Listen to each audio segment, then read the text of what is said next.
Wow, everyone. Thanks for joining us on the International Euphonium Summit 2023, the beginning of, well, we're catching Carson De La Rosa on his junior year, right? Junior year at Rutgers, starting his junior year at Rutgers University.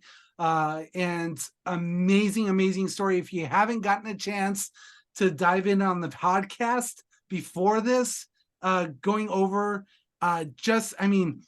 we were able to record 20 or so minutes of just truly amazing perspective for a younger euphonium artist to come on and really offer some really great insight on brass bands, especially the traditional British brass bands, and why they were created and why certain elements. We might go over it in future minuets, but this right here, we sort of captured the beginnings of Carson, but wow. I have for you a really amazing student. Just like every single euphonium artist that's out there, Carson's no different, as well as everyone has their own perspective and upbringing. And it's a privilege and honor to have Carson De La Rosa, Rutgers University, originally from Arkansas, where he is currently at before he flies back up to Rutgers. Thank you for joining us on the International Euphonium Summit, Carson De La Rosa. Yes, thank you. Thanks for having me. I appreciate the opportunity. This is all awesome. Thank you. Amazing. Even more amazing, if you didn't catch the podcast before this, and this is part of the podcast. And so I welcome you. If you watched the podcast and you found out on that we're doing a video segment of this, the short little minuets we were talking about, if you're privy to that, you know exactly where Carson started his musical journey as a singer in third grade at West Windsor Elementary. Yeah, Maurice Hawk Elementary School. More East or East Hawk Elementary? Maurice. Yeah. Maurice Elementary. Awesome. So let's dive into that. And because you're a euphonium music ed major over at Rutgers with a music euphonium performance. Yeah. Perfect. And a tech minor, correct? Yes, music technology. Awesome. So let's dive into your upbringing for this first segment of your minuet to create your overall masterpiece of your life and journey of this series. So let's dive into Maurice Elementary and how you became involved with music. Yeah, so in elementary school, they started us singing in third grade. They required us all to do it. I thought that was a good thing that they did. So we all sang in the choir. We played with kazoos and all that. We had fun with that. And then once we got to upper elementary school, which was fourth and fifth grade, we had fourth grade the option to do orchestra or to continue with choir. So I decided to go do orchestra. And my main thought with that was that I actually wanted to do band the following year, which was in fifth grade, but I wanted to be exposed to reading sheet music with notes and all that. And so I was like, let's just do orchestra. Why not? And, I was kind of into it, sort of. I do have a negative confession. Sometimes I would intentionally snap my strings on my cello because I thought it sounded cool. So I would do that sometimes and be like, oh no, I have to replace my string, silly, immature things I used to do. But so I did that for a year. Yeah. I did that for a year and then it was fun. I enjoyed it. I did it with one of my good friends. He was my stand partner. We'd always be like, hey, what measure are we on? Just go back and forth trying to figure it out together. And then after that, I did band in fifth grade. I picked up the trumpet. My mom's father played trumpet, had his own trio, big band group in his area in York, Pennsylvania. So my mom was exposed to that as a kid growing up. And then my dad also played trumpet, but then switched to tuba in high school and then has a degree in music education. So I, was like, hey, this is in my family. This is a thing they all have done. Why not do it? They all seem to like it. Why not? So I dove into it. I took lessons in my second year of music with one of my middle school band directors, but I started fifth grade with that. I did that for 2 years in West Windsor, New Jersey, before my family relocated back to Arkansas, where I continued with music and playing trumpet up until halfway through 8th grade. And the summer before 8th grade, I actually got braces. Now, this is the kind of the make or break for trumpet players is when you get braces. I had top and bottom braces, a palate expander, and those little hinges on the side. So I was a metal mouth. I mean, I still have scars behind my lips from my braces digging into my lip. So that's always my friendly reminder that, hey, you had braces, remember? So it made it a lot harder to play. My passion for it started to fade because I just was like, why does it hurt to play? It shouldn't hurt to play this instrument. And I was doing cross country at the time. I mean, I was doing that for the past 2 years up until then. So I just thought, you know what, I'm enjoying cross country more. I'm just going to do that. And my mom said to me, and this was right as we were going in to make our high school schedules in 8th grade, she said to me, you're going to regret this for the rest of your life.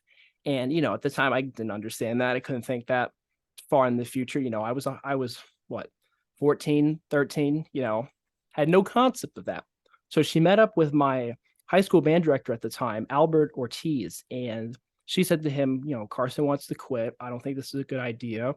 Do you have any recommendations? And he said, well, we could switch him to euphonium.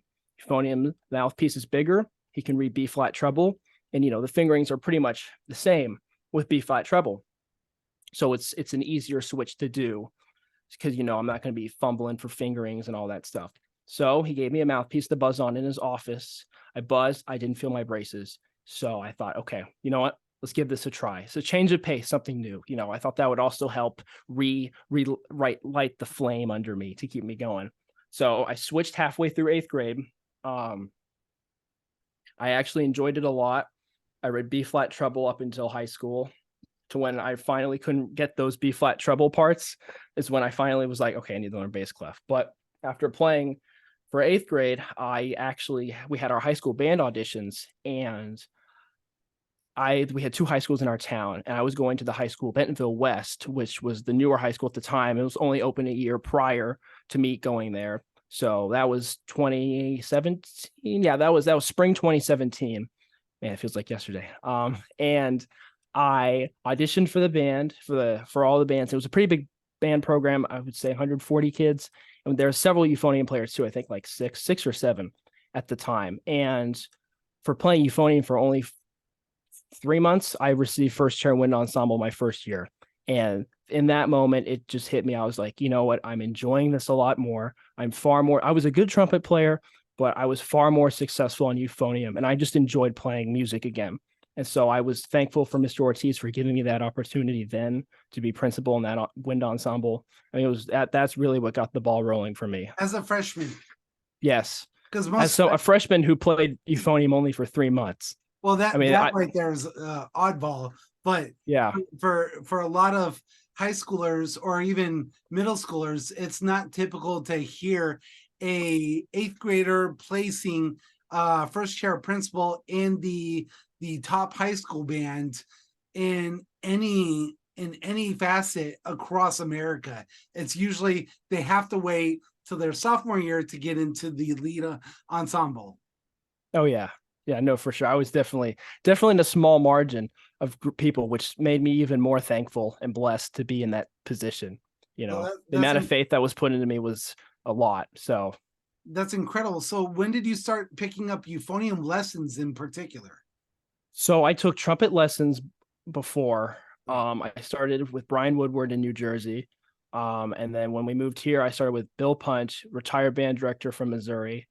We went to this place called Arkansas Musicworks, which is how Arkansas Musicworks got the name, because it's sponsored by the store, which has a music conservatory, which is where they run lessons out of. It's just like Music and Arts, if anyone's familiar with that. Sure. So the side of the building, a bunch of studio lesson rooms. I met with Bill Punch there, and he started me with I did trumpet lessons with him. And we just, it was 30 minutes, nothing much. When I switched to euphonium, since he was a retired band director, we continued with him. And then we got to a point where he said, you know what, I think you need to switch to Michael Olewski, because he's going to be a lot better for you, and he's going to be able to offer more to the table than I can. And I obviously was like, okay, I see this, I understand. and I thanked him for everything. And then I switched over to Michael. Michael's a trombone player, euphonium doubler. He's done a lot of great things in Northwest Arkansas for music. He started the Arkansas Philharmonic, Arkansas Musicworks Brass Band, now plays with the Fountain City Brass Band. He's been all over doing everything. So let's do a pause right here. For those of you that haven't listened to the podcast, the before the scenes interview here for this minuet, go back and listen to the podcast, and we dive deeper on that. The Arkansas Musicworks Brass Band. It's a tongue twister. Yeah, it sure is. It's a mouthful. So we'll leave a link below for you to find your favorite podcast listening media, and we'll continue here. So you started your lessons with Michael Oleski. Yeah, I started with him. That was halfway through my sophomore year. Sorry, right before. I started with him actually after we did all region band auditions. I placed kind of bottom of the barrel. I made it, but I was towards the end of the people who made it. And at first I was not serious about my lessons. I would forget my Arbin's book. He would always get so mad at me, which he had every reason to. And we would march over to the retail store and grab an Arbin book off the shelf. And then he'd tell Greg, the store manager, be like, he forgot his Arbin book again. And then he'd throw a whole little mini fit. So he would, just to make sure to teach me a lesson that, you got to be prepared for your lessons. You got to bring the required materials, etc. And I would say I really started getting serious about my lessons right before my first all-state audition my junior year. And then especially right after that, because of the outcome and then going into COVID with the lockdown, that is when I flipped the switch and just the stables opened and I took off. My junior year all-state audition, I didn't make it because of my scales. The scales were awful. I scored so bad. I didn't know them. The etudes prepared stuff was great, but I just didn't practice my scales enough. And, I was told all the time by my teachers, even my dad, who has a music ed degree, you got to practice your scales, Carson. And I just thought, no, I don't have to do that. The prepared stuff is more important. Wrong. So wrong. It's funny now, but in the moment I was like, I was so confident. So I didn't make it because my scales. And in that moment I was like, all right, it's time to buckle down. So COVID lockdown, I took that as a time to not one up people, but just, I saw it as a time of people are either going to slack off or they're going to take advantage of this. And I want to be in the group of people who take advantage of all this time. So, I haven't had that much time. We're never going to have that much time again. So I just thought as a time to develop. So my Arbin book, my Clark book were my best friends during that time. So that's really when I started taking off with my lessons. So that's what got the ball rolling.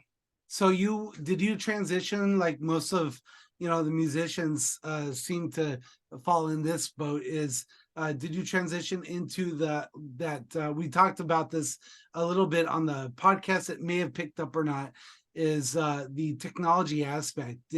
Was that the first time you started taking video lessons by chance? No, I actually got into music tech in college through one of my friends who was my roommate, and I knew him in high school.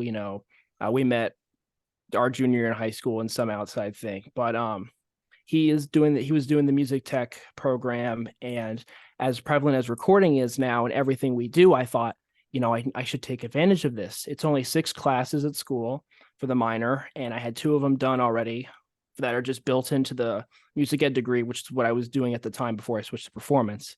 But I thought 4 classes in 4 years, I can fit that in to my schedule. So I'm gonna table that for our next minuet. Okay. That's a great teaser, a wonderful teaser for those that are captured by your story and your journey thus far. I want to go back into the start of your brass band and how that all started out, because that was in high school, correct?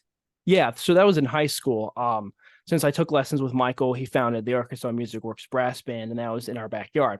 So they had a concert at my church. I went to it around, I think it was my junior year in high school. Yeah, say junior year in high school. I went to it, at my church. So I went with my dad, and I was just blown away. I don't remember what they played, but I was pretty impressed at the time.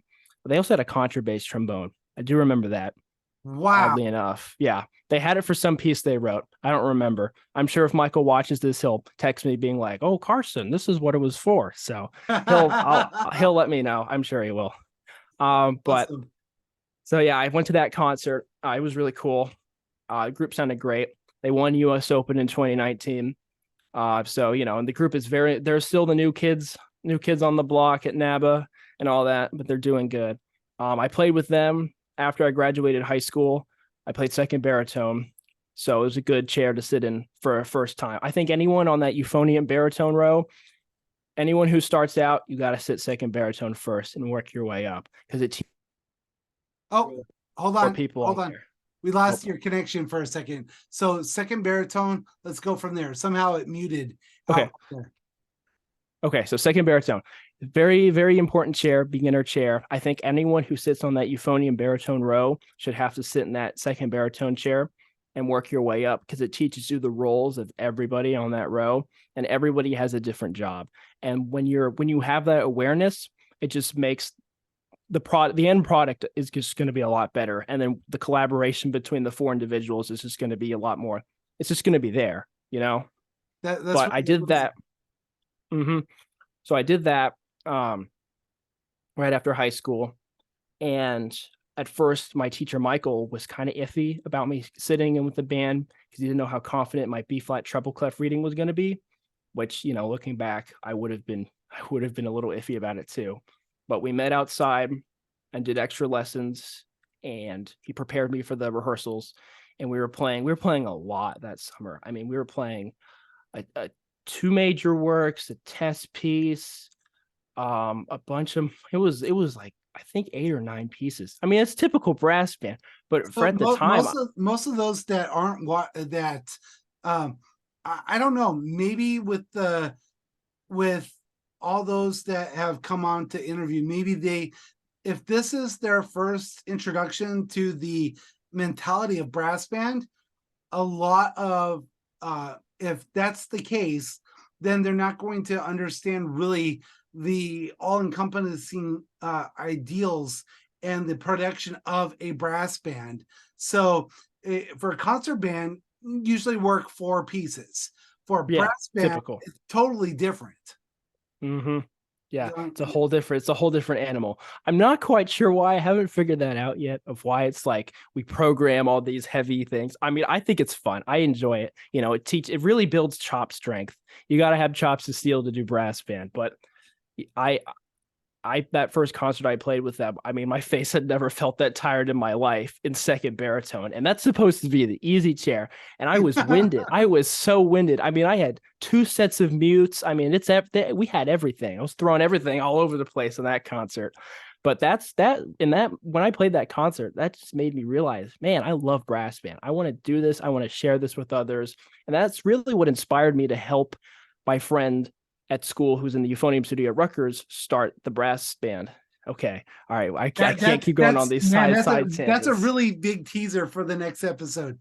I'm so looking forward to that because right there, it's the excitement is like, it's really encouraging to see a young artist like yourself, Carson, take that mantle up and run with it. And if you haven't listened to that podcast, you'll understand. Oh man, this is really awesome for him to come on, and we're at that 15 or so minute mark for this minuet, and it's already like really amazing. And to go forward and to capture this next minuet where we go into just even your freshman year in college. I think that in itself will be the next chapter, that next minuet just itself, because wow, folks, it's really an honor to have Carson De La Rosa on with us for this International Euphonium Summit. And if you somehow feel inspired by Carson and see that encouragement and enthusiasm, and you might have found yourself plucking those strings out, or not bringing your valve oil, or not bringing your mouthpiece, or Arbin's book, like Carson with his Arbin's book. taking scales, and he brought that up in the podcast before this live, the recorded video segment here, is he really hammered in on scales. Why is that? Clue us in really quick on that, for a brass band. Scales are make or break, you know. I mean, scales are in everything, especially technical stuff. I mean, if you know your scales like the back of your hand, you look at a technical passage, you're not gonna blink. You're just gonna lay it out. It's gonna make it a whole lot easier. And you know what to expect. You know, it's like you have your plot, your whole plot of where to get from point A to point B. It's there. So, and that's just how it was described to me, and that's how I initially realized how important they were to have under your fingers. So it's really interesting is, going back to my high school days, and I'm going to offer this for you to answer instead, is because back in high school when you learned that scales were this important, how effective was it when you went to the sight reading room in your wind ensemble, to be able to help coach your section mates or those that were sitting around you in looking over the key signatures and accidentals and stuff like that? Yeah, I mean, just knowing your scales helps you know what the key signatures all are, where the flats, sharps are, where they sit, what they sound like. So it just complements everything else you do, which is important. I think is really important to identify what certain all the different types of skills that complement each other in music. So that, because it helps you become more well-rounded. I think being a well-rounded musician is very, very important, because I mean, you're going to have to do all sorts of different types of playing everywhere and have to be able to adapt in the split of a second. And if you can't adapt, you're probably not going to get called back to the gig or for so being as sharp as you can, not intonation wise, but as being as sharp as you can for the gig, you got to be ready. So that's a great way to wrap up this minuet. Wow, I couldn't have being as sharp as you can. Oh, that's classic. That's a good Carsonism right there. yeah. But not for intonation wise. Wow, that's a really great way to wrap this up. I want to thank everybody for stopping by for this minuet in specific, and subscribe, like, follow, share, all that good stuff. Let us know where you're watching from. If you're from Arkansas, let us know from where, or if you're up at Rutgers and you're watching this, or if you happen to be Michael Oleski, please let us know who that contrabass trombone was. With the notation below. Really interested in following your journey and your progression through music, and with Euphonium, brass band, all that great stuff. We have some special treats for you for this next minuet with Carson. If you haven't heard that podcast before this that has this interview, go ahead and go listen to the beginning of the recorded podcast. We caught up within may have missed the first 3 minutes of the recording just because of technology complications, it seems. But I encourage you to go over and listen to that. Links all below or all around on this page. Thank you so much. Can't wait for next episode, and hope you feel the same. Carson De La Rosa, thank you for joining us before you fly back up to Rutgers to start your junior year. You're finally an upperclassman. Yeah. So that must be awesome. I can't wait to cover that.